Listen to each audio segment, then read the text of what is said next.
गणेश विसर्जन व ईद ए मिलादच्या पार्श्वभूमीवर नाशिक ग्रामीण पोलीस दलाच्या वतीने ओझरमध्ये रूट मार्च करण्यात आला।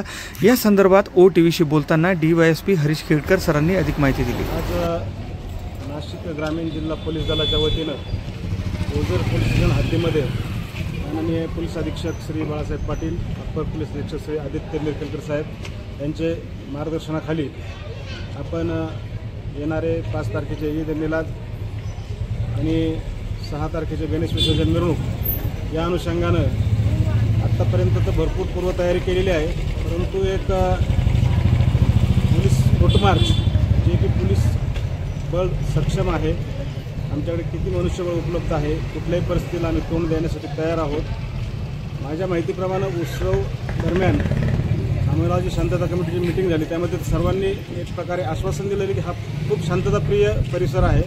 ओझर परिसर किंवा आजूबाजूच्या गावामध्ये कुठल्याही प्रकारे कधी गालबोट लागलेलं नाही, कायदा व्यवस्थेचा प्रश्न निर्माण झालेला नाही।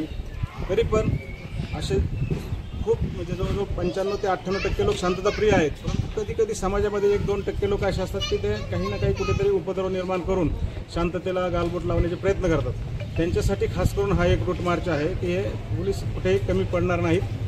त्यांच्यापर्यंत हा संदेश जावा की त्यांनी कुठल्याही प्रकारे अशा मनात काही वाईट करण्याचं इच्छा म्हणजे त्यांच्या निर्माण होऊ नये।